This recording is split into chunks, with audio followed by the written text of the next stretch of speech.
Coucou, je suis cachée dans les framboisiers. Une magnifique amie que j'aime tellement, hein, le framboisier Rubus idaeus. Donc ici, on a des framboisiers sur le bord de fleurir et des framboisiers plus jeunes, de deuxième année probablement, qui ne sont pas sur le bord de fleurir. Donc, je pourrais me cueillir ces framboisiers-là. Parce que ce qui est important avec le framboisier, mais avec toutes les plantes en général dont on cueille les feuilles, c'est de les cueillir avant qu'elles soient en fleurs, évidemment. Parce que lorsqu'elle est en fleur, la plante prend toute son énergie à vouloir se reproduire et donc, il y a moins de constituants qui restent dans les feuilles. Par rapport à ça, justement, parlons framboisier, parlons cueillette. Il y a tout un, on pourrait dire débat peut-être, ou discussion par rapport à doit-on cueillir les feuilles de framboisier la première année ou la troisième année, etc. Moi, j'ai fait une sorte d'étude comparative maison, bien entendu, pas scientifique, mais tout de même, dans laquelle j'ai comparé, j'ai fait des teintures et des cueillettes de première année, troisième année.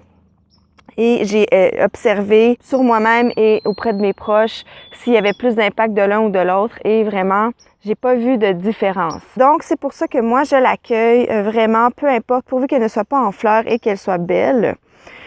Le framboisier, c'est la meilleure amie de la femme. On le sait, la meilleure amie. Pourquoi? Parce que c'est vraiment la tonique, une tonique de l'utérus, mais douce, hein?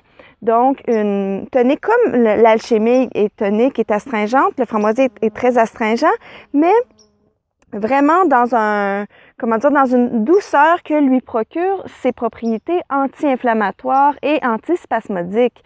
Donc, c'est pour ça que je la trouve tant extraordinaire, autant pour la grossesse et tout au long de la grossesse, en même les 3 premiers mois, que pendant les menstruations ou avant les menstruations pour prévenir les crampes menstruelles. Donc, vraiment, une plante qui va venir détendre le muscle utérin, hein, qui va venir calmer les spasmes au point où il y a des femmes qui en prennent pendant l'accouchement, mais moi, je suggère pas de prendre cette plante-là pendant l'accouchement. Moi, j'en avais donné à une amie au tout début, là, il y a 20 ans de mes explorations avec elle, et ça l'a retardé son accouchement. Le fait de prendre tant de framboisier, mais oui, parce que son utérus, il était tout détendu, il fallait pas qu'il soit détendu, il fallait qu'il pousse. Donc, voilà, donc une plante qu'on a avantage à utiliser pour venir renforcer notre utérus, pour bien mener la grossesse à terme et pour venir diminuer les crampes menstruelles.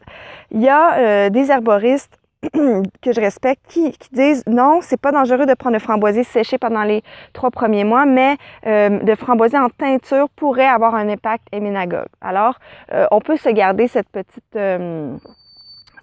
porte-là. Moi, de toute façon, en grossesse, je suggère vraiment les plantes de façon séchée en général quand on peut.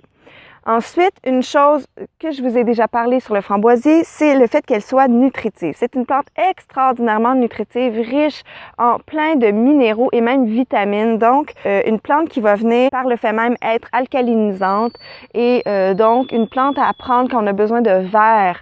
Une belle combinaison avec l'ortie et le trèfle rouge, par exemple. C'est le trio, hein, le trio de la mama, la femme enceinte ou simplement la femme qui veut prendre les vitamines et les minéraux de Mama la Terre. Donc, trèfle rouge, framboisier, ortie, le trio de base. Donc voilà, Rubus idaeus, framboisier, une plante à mettre au cœur de nos vies pour honorer, prendre soin de notre utérus.